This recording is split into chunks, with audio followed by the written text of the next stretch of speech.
sesi keempat babak penyisihan debat pelajar ini adalah pendidikan politik sebagai sarana utama pencerdasan politik pemilih pemula. Jadi kepada tim pro, mekanisme dan aturannya sama, 8 menit dibagi 3 tahap, pembicara pertama, kedua, dan ketiga dengan masing-masing durasi waktu maksimal 2 menit, 3 menit, dan 3 menit.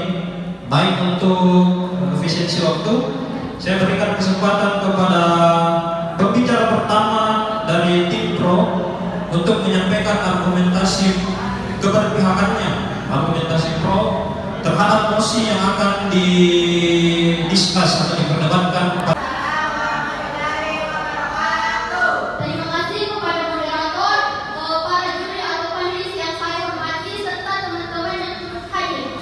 Baik, terkait dengan mosi kita pada kali ini, yaitu pendidikan politik sebagai sarana utama pencerdasan politik bagi pemilih pemula. Saya sangat setuju, sebagaimana dalam pasal 1 ayat 4 Undang-Undang Nomor 2 Tahun 2011 dijelaskan bahwa pendidikan politik adalah proses pembelajaran dan pemahaman tentang hak, kewajiban, serta tanggung jawab setiap warga negara dalam menjalani kehidupan berbangsa dan bernegara. Kajian literatur mengenai pendidikan politik secara jelas ditulis oleh Kartini Kartono yang menjelaskan bahwa pendidikan politik disebut sebagai salah satu wahana untuk memberikan pemahaman politik kepada masyarakat, yang tujuan utamanya adalah untuk memberikan pemahaman politik kepada masyarakat agar masyarakat nantinya bisa menjalankan kewajiban dan politiknya sesuai undang-undang dan bisa menjalankan haknya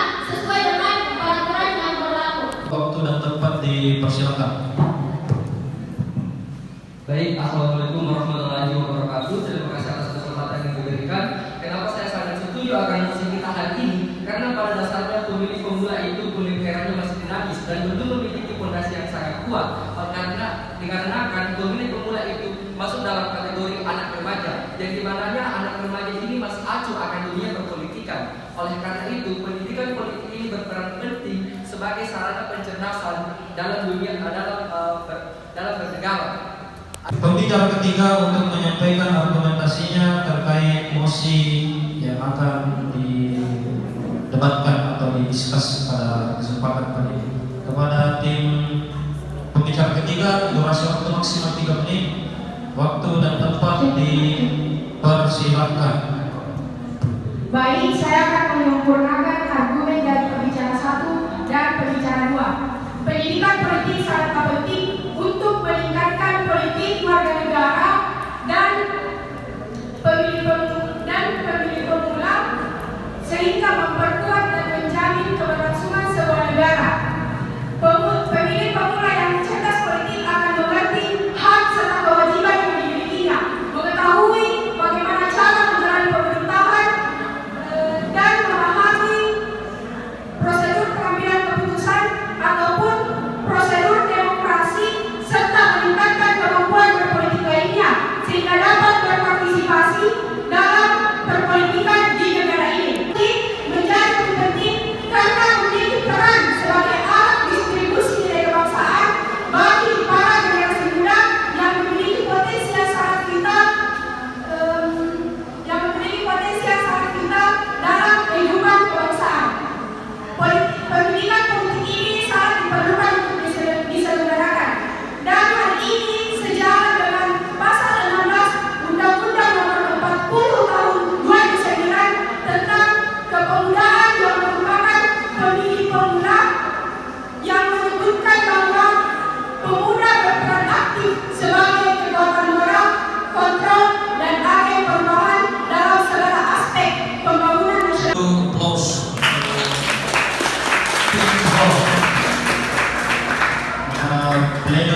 Ya, yaitu sesi testing antara panelis dan juga tim pro. Baik, untuk panelis pertama saya berikan kesempatan kepada Kakanda Sadri STM untuk memberikan pertanyaan kepada karena ini sifatnya eksibisi ya, lawannya. Saya cuma ingin mendapat gambaran secara jelas. Kalau yang tadi saya akan uji analisis, sekarang saya bertanya, berikan ke saya model berikan saya model bagaimana pendidikan politik yang paling relevan yang bisa diterapkan di SMA. SMA saya bicara SMP. Bagaimana modelnya yang paling relevan menurut Anda? Si moderator, terkait dengan pendidikan politik yang paling relevan yang bisa dilaksanakan itu terkait tentang sosialisasi untuk menolak money politik di money politik dan memilih sesuai dengan kehendak dan tidak ada paksaan dari golongan atau pihak lain. Misalnya pada pemilihan ketua OSIS kita harus memilih sesuai dengan mana yang dilihat bisa membangun sekolah atau yang mana bisa membangun atau bisa memberikan kontribusi terhadap sekolah tanpa paksaan dari golongan atau tanpa adanya sokongan money politik. Saya rasa sosialisasi politik tentang money politik yang bisa diberikan dan tentang hak pilih dikembalikan kepada diri kita sendiri, bukan dari paksaan atau ajakan golongan lain. Tapi bagaimana kita melihat calon atau pasangan calon yang dipilih mampu berkontribusi untuk sekolah kita. Money politik dan memilih pemimpin. Oke, sekarang kalau Anda dihadapkan dengan kenyataan yang terjadi, Anda pulang ke rumah, orang tua Anda itu dikasih uang sama ibunya, sama penduduk sama jalan. Anda akan marah orang tua Anda atau gimana? Masa orang tua bilang harus ini kan, sudah kasih ini, apalagi saya bantu bangun rumah dan seterusnya. Saya tidak memarahi, tapi saya memberikan penjelasan dan mungkin saya akan menyuruh memulangkan uang itu dan menjelaskan kepada orang tua saya bahwa uang itu tidak seberapa dengan terkait nanti kebijakan calon yang Anda pilih, jika kebijakannya itu mungkin merugikan dibanding uang yang 100.000 itu. Maksudnya bagaimana cara Anda membangun komunikasi bersama teman-teman itu menjadi satu kesepakatan bersama, satu kesepakatan pemuda. Saya akan begini, jika memang nantinya yang memberi kita money politik itu, saya akan memberikan pemahaman kepada teman-teman saya bahwa uang yang diberikan itu tidak seberapa dibanding jika nanti kebijakannya itu tidak sejalan dengan kepentingan kita. Itu tidak ada uang 100.000 itu bisa habis dalam sekejap. Tapi nanti kebijakan dan pasangan atau calon yang kita pilih itu mungkin bisa merugikan kita. Apakah Anda ingin menukar? Apakah Anda ingin menukar kepentingan Anda dengan uang 100.000? Mungkin tidak. Mungkin teman-teman saya akan mengerti apa maksud saya seperti itu. Menulis dulu waktu tempat dipersilakan. Oke, baik, Tim Pro.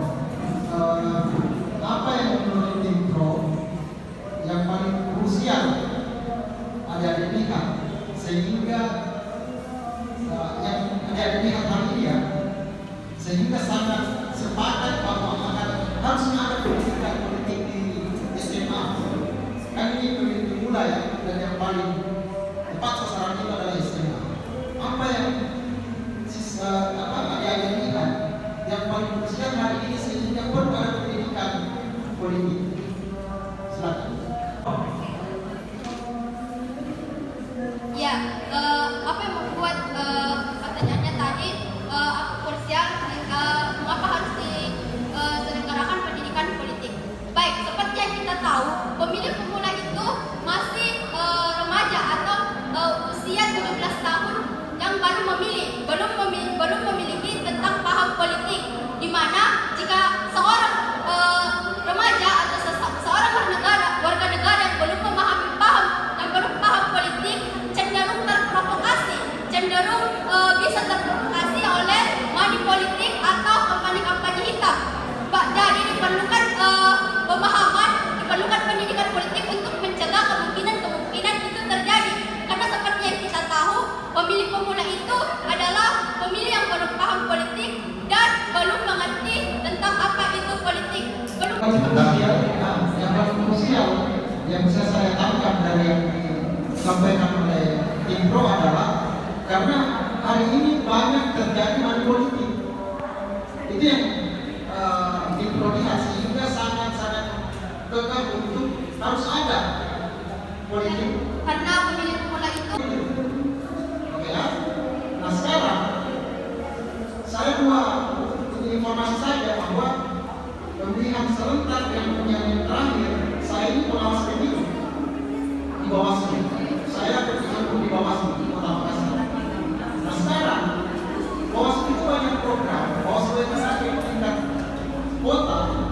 sudah banyak sosialisasi di media sosial, YouTube, Instagram, Facebook, dan berbagai sosial lainnya, bahkan media mainstream, televisi, radio, dan bahkan ada program sosialisasi anti politik. Jadi wewenangnya Bawaslu itu sudah menerapkan apa yang dilakukan oleh tim pro. Untuk menjawab sanggahan dari panelis kedua kepada tim pro, waktu dan tempat dipersilakan. Baik, menurut saya ya, jika sosialisasi kan itu hanya dilakukan tidak selalu dilakukan, atau misalnya hanya dilakukan beberapa kali sebulan atau beberapa kali seminggu. Nah, pendidikan politik ini akan efektif jika setiap hari itu dilaksanakan atau disosialisasikan melalui pendidikan formal, yaitu sekolah. Salah satunya melalui pembelajaran pendidikan kewarganegaraan. Jadi menurut saya jika sosialisasi saja itu tidak efektif, karena sosialisasi itu memang mengarah kepada subjeknya, yaitu siswa SMA, tapi tidak setiap hari. Berarti di sini apakah bisa efektif jika sosialisasi politik itu hanya dilakukan tidak setiap hari atau jarang begitu? Tapi di sekolah penting, karena di sekolah ini dasar-dasar politik itu diajarkan melalui pendidikan kewarganegaraan. Di pendidikan kewarganegaraan itu diajarkan bagaimana hak dan kewajiban warga negara, terutama hak dan kewajiban berpolitiknya, yaitu dan juga kewajiban serta hak berpartisipasinya. Salah satunya itu berpartisipasi pada pemilihan umum. Nah, itu menjadi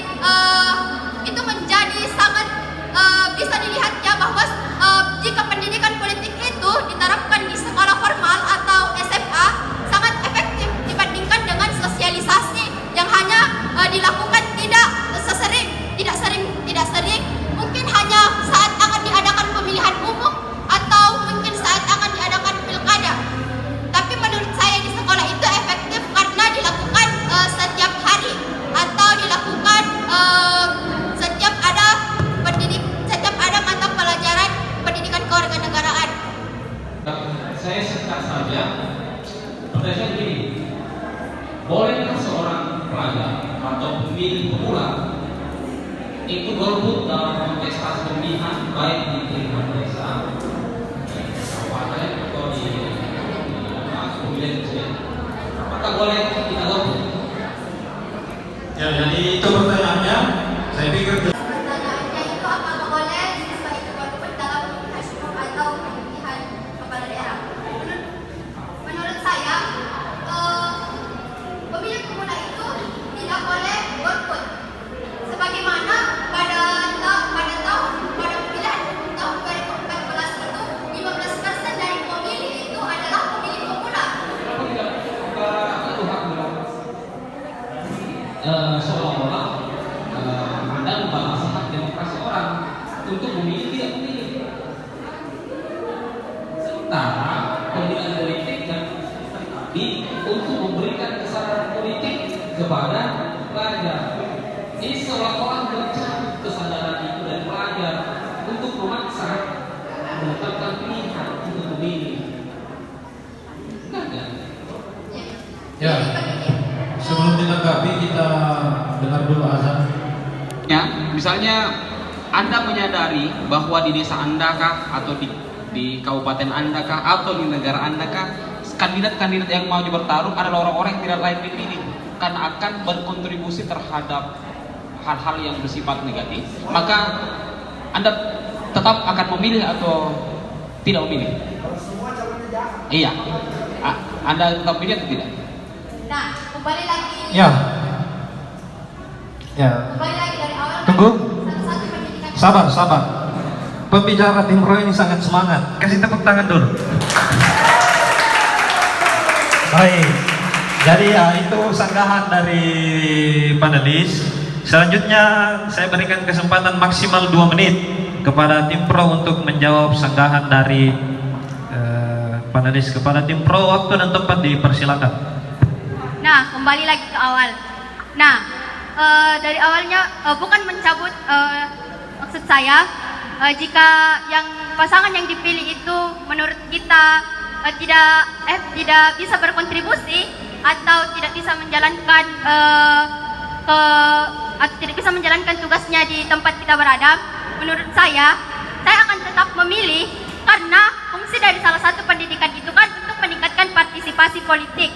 Nah, setelah partisipasi politik itu mungkin dari pasangan calon yang terpilih walaupun tidak bisa menjalankan kebijakan atau kewenangan, tapi di pendidikan politik itu ada yang namanya fungsi kontrol terhadap kebijakan pemerintah.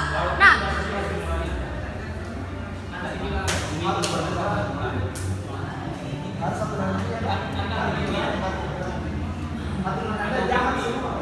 tapi sebenarnya nurani Anda tidak ada yang lain ini tetap memilih.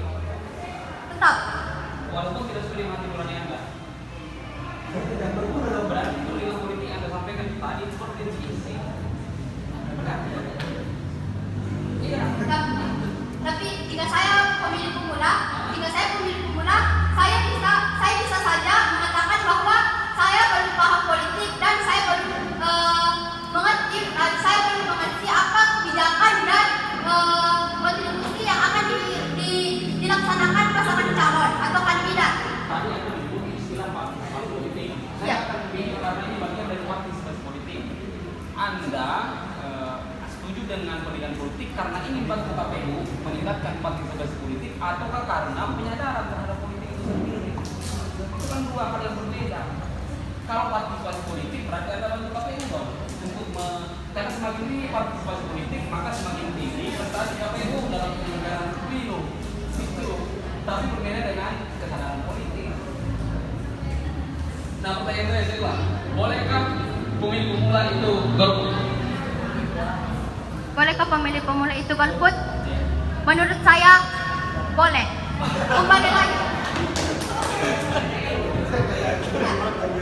lagi ke alasannya yang saya maksud tadi itu bukan mencabut hak demokrasi, tetapi di sini pemilih pemula kan adalah pemilih yang baru masuk ranah politik, belum mengerti dan paham konsep politik.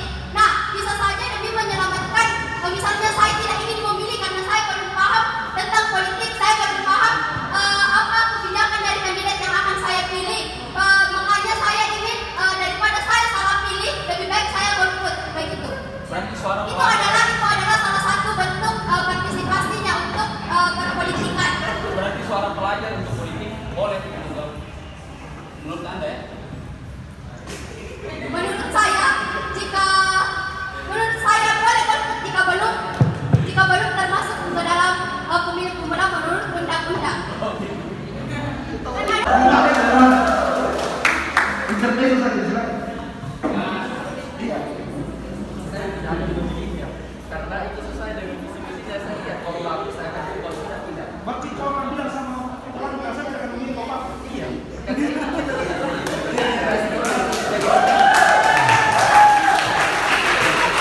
Baik, dari sesi tes ya, panelis juga cukup tajam dalam memberikan pertanyaan mencecal tim pro yang hari ini tidak kalah lawan. Jadi sedikit diskus buat kawan-kawan sekalian. Ketika kita berbicara tentang pendidikan politik, saya teringat ungkapan seorang pemikir dan pengamat politik dari Jerman, namanya Bertolt Brecht, mengatakan bahwa buta yang paling berbahaya itu sejatinya adalah buta politik. Kenapa? Karena kebijakan harga sembako, kebijakan dalam aktivitas atau kebutuhan hidup itu adalah lahir dari kebijakan politik. Jadi harga bensinmu ke sekolah itu, pembeli kuotamu, pembeli make upmu, bahkan pembeli chipmu itu uangnya baik, maka cara pemilihnya menurut Yusuf Kardawi, lihat siapa yang menurut teman-teman paling besar memberi manfaat atau maslahat. Kalau dua-duanya baik, lihat siapa yang paling besar kebermanfaatannya buat masyarakat.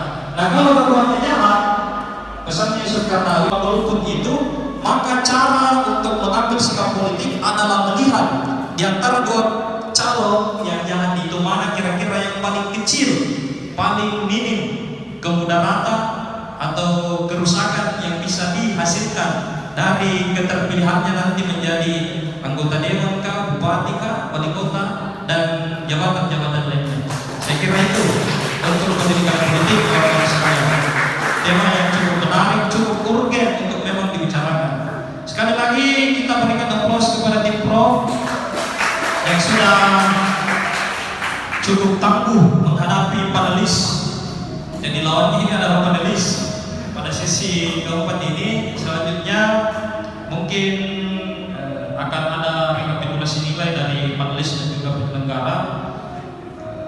Kepada teman-teman sekalian, saya ucapkan terima kasih atas atensinya pada sesi babak penyisian ini.